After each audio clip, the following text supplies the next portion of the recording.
Math tips के online coaching platform पर आप सबका स्वागत है। आज के इस लेक्चर में हम डिस्कस करेंगे आपका जो प्रीवियस ईयर क्वेश्चन पेपर है 2025-26 में हुआ था फर्स्ट सेमेस्टर का, उसका section number C, section A और बी है वो उसको हम ऑलरेडी डिस्कस कर चुके हैं। जो 1 मार्क्स के मल्टीपल चॉइस क्वेश्चन के जो मैंने 2 लेक्चर डाले हैं, 2 या 3 डाले हैं, उसके अंदर मैंने इसका सेक्शन ए और बी कवर अप करवा दिया है।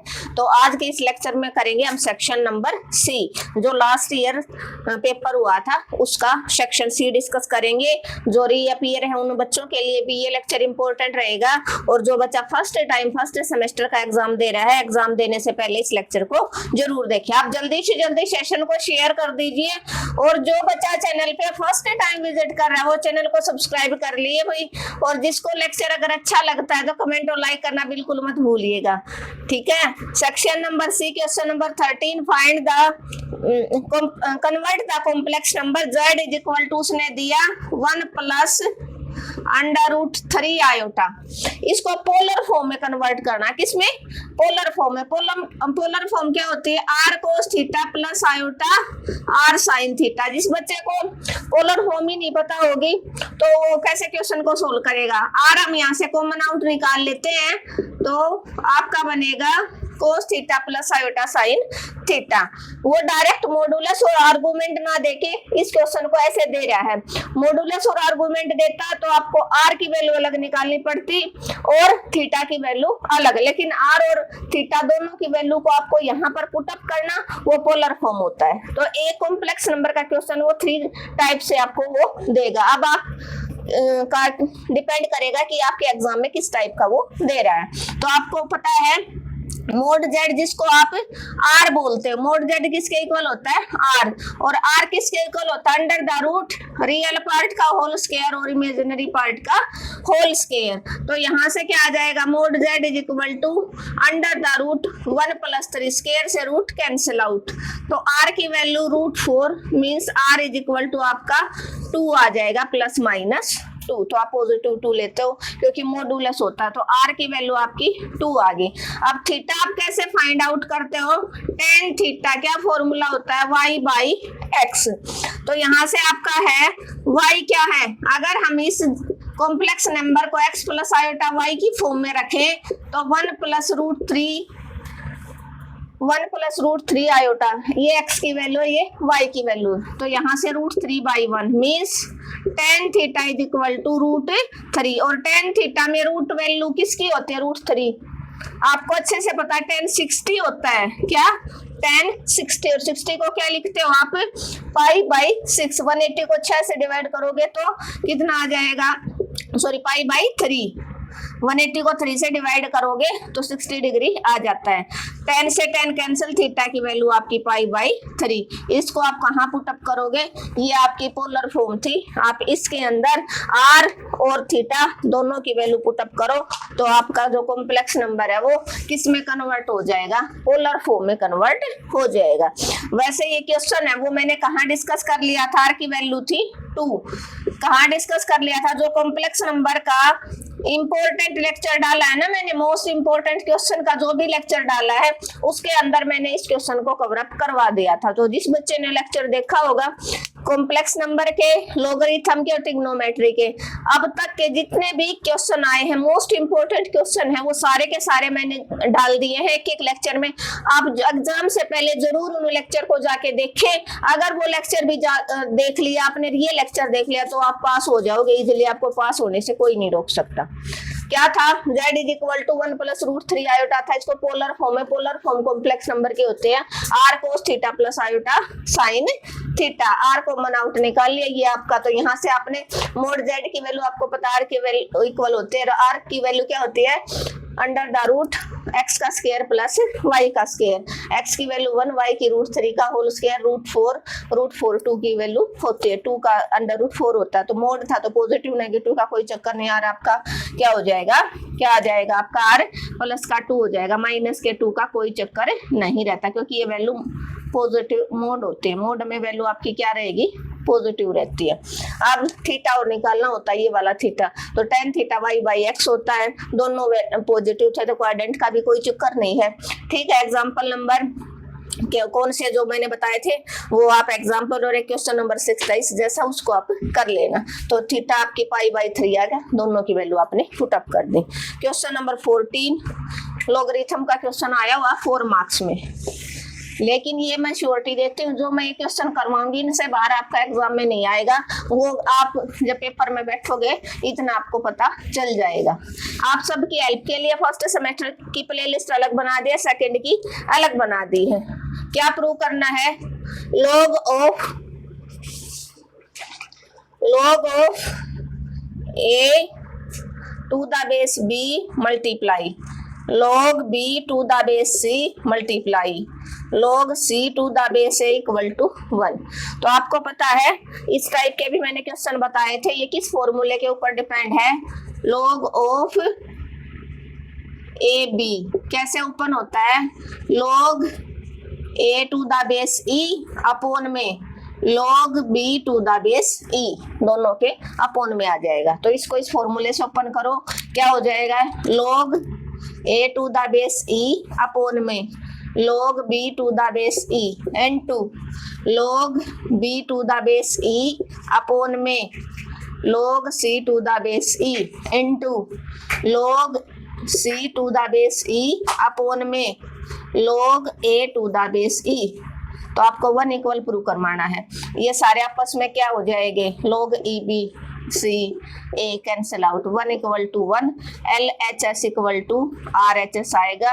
ये क्वेश्चन आ सकता है या स्टेटमेंट 1 एक्स वाई जेड दे सकता है, 2-3 बार रिपीट। लॉगरिथम की जो इंपॉर्टेंट क्वेश्चन की लिस्ट मैंने डाली है, जो लेक्चर डाला है उसमें से आप देख सकते हो, उसको जरूर जाके देखना, वहां से आपका क्वेश्चन पक्का कंफर्म हो जाएगा। क्लियर है? बिल्कुल ईजी था। फॉर्मूला आपने ओपन किया, लॉगरिथम के 3 ही फॉर्मूले हैं। एक a की पावर x वाला है इक्वल टू n, ठीक है। एक log u plus log v वाला या माइनस वाला, तो प्लस वाला होगा तो log u v हो जाएगा और माइनस होगा बीच में तो log u बाई v वाला ओपन हो जाएगा। कई बार सिर्फ फॉर्मूला भी पूछा गया है 1 साल में, तीनों के लॉगरिथम में प्रोडक्ट, पावर और सब्ट्रैक्शन वाला कौन सा फॉर्मूला, ये डिवाइड वाला कौन सा फॉर्मूला लॉगरिथम का यूज हुआ है। 2 क्वेश्चन कर लिए हमने। हमारा क्वेश्चन नंबर 14 क्या था? क्वेश्चन नंबर 14, जिस बच्चे का फर्स्ट सेमेस्टर में रीअपीयर है वो फर्स्ट सेमेस्टर के सारे लेक्चर जाके देखिए, फर्स्ट सेमेस्टर की प्लेलिस्ट आपको अलग मिलेगी। और जो बच्चा री नहीं आया है वैसे फर्स्ट सेमेस्टर दे रहा है तो उसको फर्स्ट और सेकंड दोनों के लेक्चर अलग अलग मिलेंगे। Find the question number 15, find the fourth term of binomial expression x plus 2y की पावर 9। जो बाइनोमियल वाले उसकी फर्स्ट जो एक्सरसाइज रहेगी 2.1 उससे आपका 4 मार्क्स और 1 ऑब्जेक्टिव, और एक्सरसाइज 2.2 से आपका 8 मार्क्स बनेगा। भाई कभी छोड़ दो आप एक्सरसाइज 2.2 से। तो इसकी आपकी जनरल टर्म के लिए आपको फोर्थ टर्म निकालनी है। कौन सी टर्म निकालनी है आपको? कौन सी टर्म निकालनी है आपको? फोर्थ टर्म निकालनी है। तो आपको पता है जनरल टर्म का फॉर्मूला होता है TR प्लस 1 NCR x की पावर n माइनस r, जिसको फॉर्मूला पता होगा y की r। ये आपका जनरल टर्म का फॉर्मूला। उसने टर्म बोला कब होगा ये? जब x प्लस y की पावर n है ये यहाँ पर आपका n कितना आपका 9 और r फोर्थ टर्म पूछा तो यहाँ पर r की वैल्यू आप अगर 3 पुट करोगे तो 3 + 1 4 बन जाए, क्योंकि T4 पूछा उसने। किसकी वैल्यू निकालनी है? T4 की निकालनी है जनरल टर्म का। या आपसे क्या पूछेगा वो? या आपसे क्या पूछता है? आपसे सिंपल बाइनोमियल जो एक्सपेंशन होती है उसको ओपन करवा लेता। 2 तरीके से क्वेश्चन पूछेगा, या मिडल टर्म पूछ लेगा। क्या पूछ लेगा? Middle term. आपको मिडल टर्म पावर इवन है तो कैसे निकालते हो, ओड है तो कैसे निकालते हो, कितनी मिडल टर्म आएंगी, ये 1 मार्क्स में पूछेगा। या फर्स्ट एक्सरसाइज क्या पूछेगा? जो x की पावर नेगलेक्टिंग पावर होती है ना, कि जो x की पावर 0 के इक्वल आप रख के देखते हो ना, तो उस तरीके से। तो यहाँ से क्या हो जाएगा? आप ओपन करो NC 9C3, x की जगह x है 9 माइनस 3, y की जगह 2y की पावर 3। तो यहाँ से 9C3 x की पावर 6, 2 की 3 इंटू y की 3। 2 की 3 क्या होता है? 8, और 9C3 x की 6 y की 3। 9C3 इसको आप ओपन कर दो, 9C3 तो आपको NCR का फॉर्मूला पता होना चाहिए। तो factorial n factorial r factorial n minus r, तो 9C3 क्या हो जाएगा, factorial 9 factorial 3 factorial 9 minus 3 means factorial 9 factorial 3 factorial 6। तो 9 तक के नंबर को आप 6 में फैक्टोरियल, आगे वाले नंबर आप ऐसे रख सकते हो अपॉन में 3 का फैक्टोरियल, 1 2 3 इंटू 6 का फैक्टोरियल, ये कैंसिल आउट हो गया। यहाँ से 2 4 जा 8 और 3 3 जा 9, क्या बन जाएगा 12 12 7 जा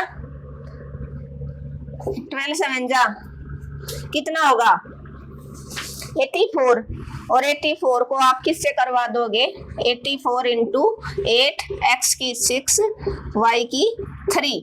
अब 84 को 8 से करवाओगे कितना आ जाएगा 672 x की 6 y की 3।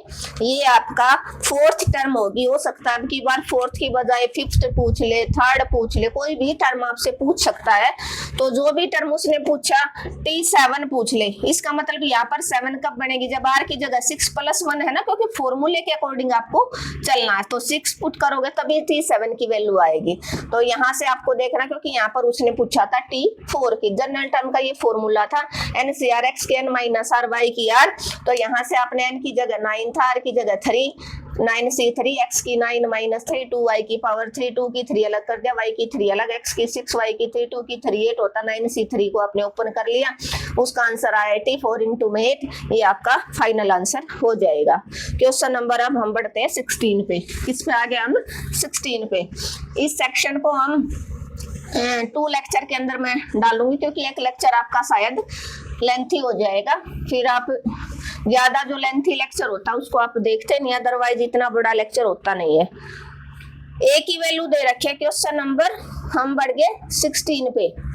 16 आ गया आपका a इज इक्वल टू आपका 2114 और b की वैल्यू है आपकी, या तो सम पूछेगा इसका मैट्रिक्स के से जो क्वेश्चन आएगा वो इसी टाइप का आएगा, या तो ए बी पूछता है, या ए प्लस बी पूछता है, या ए माइनस बी पूछता है, या 2a + 3b ऐसे भी पूछ सकता है। 2a + 3b पूछेगा, इस पूरे मैट्रिक्स को 2 से मल्टीप्लाई करवा दो बोथ साइड, इसको पूरे को 3 से करवा दो, दोनों को आप ऐड कर दो। इसमें पूछा ए बी मीन्स दो मैट्रिक्स की मल्टीप्लाई कब पॉसिबल होती है, जब नंबर ऑफ रो फर्स्ट के दूसरे के नंबर ऑफ कॉलम के इक्वल होंगे। तो इसके अंदर 2 रो हैं, तो इसके अंदर 2 कॉलम है, मल्टीप्लाई पॉसिबल हो सकती है। कैसे करोगे आप मल्टीप्लाई, फर्स्ट रो ले लो, इसका फर्स्ट कॉलम होता है 2 की 5 के साथ, बीच में साइन प्लस का आएगा 1 की 1 के साथ, ओपन करके दिखा देती हूँ। नेक्स्ट 2 की 0 के साथ प्लस 4 की 1 के साथ। नेक्स्ट इसका ये रो ले लो दोनों कॉलम के साथ, 1 × 5 + 4 × 1, 1 × 0 + 4 × 4। ये मल्टीप्लाई में डायरेक्ट आंसर भी लिख सकती थी, लेकिन जो बच्चा वीक है, जिसने नहीं भाई ज्यादा प्रैक्टिस की, हर तरह के बच्चे होते हैं, तो मेरे को हर तरह के बच्चे को लेकर चलना होगा, तो इसीलिए मैंने ये मल्टीप्लाई आपके लिए करवा के दिखा दी। 5 2 10 + 1 और 0 + 4, यहाँ से 5 + 4 और 0 + 16। आपका आंसर आएगा क्या आएगा, 10 और 1 11, 4 9 और 16। This is your answer. Clear है, होपफुली क्लियर हो गया। 2 मैट्रिक्स की मल्टीप्लाई, ए बी की बजाय बी ए पूछता तो इसको आप आगे लिख देते, ठीक है, ये मैट्रिक्स आगे होता वो पीछे आ जाता। क्या था, फर्स्ट रो की फर्स्ट कॉलम के साथ, फिर फर्स्ट रो की सेकंड कॉलम के साथ, फिर सेकंड रो की फर्स्ट कॉलम के साथ, पहला एलिमेंट की पहले के साथ, दूसरे की दूसरे के साथ, सेकंड कॉलम के साथ, फर्स्ट एलिमेंट की फर्स्ट के साथ, दूसरे की दूसरे के साथ। ये आपका सॉल्यूशन हो गया। इसका ऑर्डर कितना, आपका दोनों का ऑर्डर भी पूछा जाता है 1 मार्क्स में 2/2 का। और डिटरमिनेंट में पूछ ले तो डिटरमिनेंट ए की वैल्यू क्या आएगी, 4 2 8 - 1 कितना आ जाता 7। ये 1 मार्क्स के क्वेश्चन है जो इस एक्सरसाइज से पूछे गए हैं, ठीक है। और सम करना होता तो बिल्कुल इजी है ना, सम तो कैसे आसानी से निकाल सकते हो ना। फर्स्ट एलिमेंट को किस में ऐड करोगे आप, फर्स्ट में। अगर इसी का सम पूछ देता ना 2a, तो जैसे आपको 2a निकालना है तो दोनों तरफ 2 से मल्टीप्लाई, 2 2 8 3b, इसको 3 से दोनों साइड 15 0 3 12। अब इनका दोनों का अगर सम निकलवा लेना 2a प्लस 3b तो क्या हो जाएगा, फर्स्ट एलिमेंट फर्स्ट में ऐड 4 प्लस 15 2 प्लस 0 3 प्लस 2 और 8 प्लस 12। ये आपका एडिशन और सब्ट्रैक्शन हो जाएगा 2 मैट्रिक्स का। क्लियर है? होपफुली आप सबको क्लियर हो गया होगा। क्वेश्चन नंबर 16 क्या क्या क्वेश्चन बन सकते हैं वो दोनों के दोनों मैंने आपके लिए बता दिए। अब बढ़ते हैं हम क्वेश्चन नंबर 17, मोस्ट इंपोर्टेंट है, हर बार देखा गया है ऐसा क्वेश्चन। जिस बच्चे ने ट्रिग्नोमेट्री में मैंने 4 मार्क्स का इसीलिए नहीं बताया, ट्रिग्नोमेट्री में से वो क्वेश्चन बताया जो मैंने मोस्ट इंपोर्टेंट 100% श्योर है जो आएगा और कम मेहनत आपकी लगे। ये है, कई बार इसका दूसरे तरीके से भी आ सकता है। अगर ये ऐसा का ऐसा आ जाए तो आपको कुछ नहीं करना, ये एक क्वेश्चन अगर आपने समझ लिया तो ऐसा कोई भी क्वेश्चन आएगा ना तो ये मैं श्योरिटी देती हूँ आपका क्वेश्चन नहीं रहेगा। यहाँ पर कुछ भी दे दे, यहाँ पर एक मिलेगा आपको 67 57 कुछ भी मिले तो आपको क्या करना है, इसको तोड़ लेना 37 को, राइट हैंड साइड जो भी हो ना उसको तोड़ लो। 10 क्या 10 37 कैसे लिख सकते हो, 10a प्लस बी या 10a माइनस बी। वैल्यू क्या लेनी है जो टेबल में आपको, या 30 के साथ या 45 के या 90 या 60 के साथ। तो 10a माइनस बी 45 में से अगर आप 8 माइनस करते हो तो 37 आ जाता है ना। और 10a माइनस बी का फॉर्मूला मैंने बताया है 10a माइनस 10b अपोन में 1 प्लस 10a इंटू 10b। अब आप ओपन कर दो, क्या हो जाएगा 1045 माइनस 10 8 अपोन में 1 प्लस 1045 इंटू में 10 8। 1045 आपको पता क्या होती है टेबल में वैल्यू 1 माइनस 10 8 1 प्लस यहाँ भी वैल्यू 1 10 8। दिस इम्प्लाइज आपको पता है 10 क्या होता है, 10 होता है साइन बाई कोस। तो यहाँ से आपने क्या किया, साइन 8 डिग्री अपोन में कोस 8 डिग्री और 1 प्लस साइन 8 डिग्री कोस 8 डिग्री। एलसीएम ले लो आप, क्या करोगे ऊपर और नीचे एलसीएम। यहाँ से आपने कोस 8 एलसीएम लिया तो क्या आ गया, कोस 8 माइनस साइन 8 डिवाइडेड बाय, नीचे से भी आपने कोस 8 एलसीएम लिया तो क्या बना, कोस 8 प्लस साइन 8। ये आपस में कैंसिल आउट, आपका आंसर क्या बना, cos 8 minus sine 8 divided by cos 8 plus sine 8। ये आपका फाइनल आंसर हो जाएगा। ज्यादा आपको मेहनत भी नहीं करनी पड़ी और आपका क्वेश्चन है वो हो गया। 4 मार्क्स पक्के हैं, कुछ नहीं करना आपको। राइट हैंड साइड वाले को उठा लो, या तो 10a माइनस बी बनेगा या 10a प्लस बी बनेगा, 45 प्लस समथिंग बनेगा या 45 माइनस समथिंग। क्यों, तो 45 क्यों देगा, क्योंकि 10 45 1 होता और वैल्यू वो नहीं देगा। ठीक है, तो 45 प्लस समथिंग कैसे, वो यहाँ पर जो भी वैल्यू होगी वो अपने आप आपको पता चल जाएगी कि 45 माइनस कर रहे हैं तो ये वाला आंसर दिख रहा है, 45 प्लस करें तो ये वाला आंसर दिख रहा है। अब आपने देखा 45 में से 8 माइनस किया तो आ गया ना 8, तो 37 बन रहा था। 10a माइनस बी, 10 प्लस का फॉर्मूला होगा ना तो कुछ नहीं करना, ऊपर प्लस है नीचे माइनस है। ठीक है, प्लस में 10a plus 10b upon 1 minus 10a into 10b होता है। तो 10a माइनस b का फॉर्मूला था a की जगह ये, b की जगह 10a minus 10b upon 1 plus 10a into 10b। क्या है, 1 प्लस 10a इंटू 10b। 10 45 1 होता है। अब 10 को तोड़ दिया sine by cos, sine by cos, cos 8 degree LCM ऊपर, यहाँ पर कोस आ जाएगा माइनस साइन 8 डिग्री, यहाँ पर ये कोस यहाँ आ जाएगा प्लस साइन, ये दोनों कैंसिल आउट, आपका आंसर आ जाएगा। क्लियर है? इसी के साथ हमारा अभी क्वेश्चन नंबर कौन सा आ गया,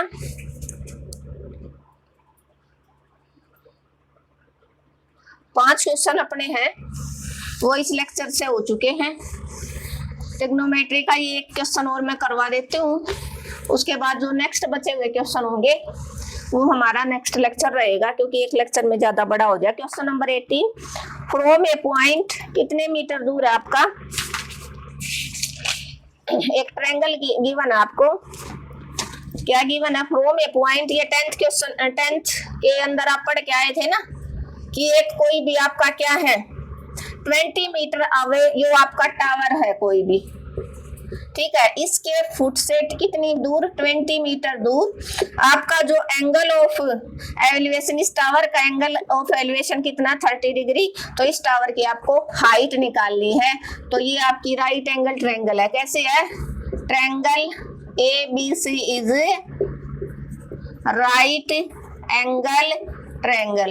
एंगल B कितना आपका 90 डिग्री निकालनी आपको हाइट है। तो क्या हो जाएगा AB अपॉन में BC, क्योंकि जो निकालना होता है उस साइड को आप ऊपर रखते हो, नीचे एंगल रखना है।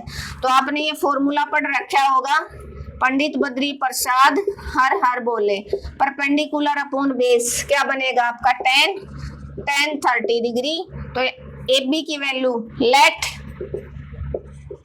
Height of tower equal to h बोल देना आप।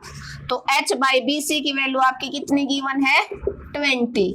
तो 20 tan 30 1 बाई √3 क्रॉस करवा दो, h की वैल्यू 20 बाई √3 और आपको पता है √3 की वैल्यू होती है 1.73।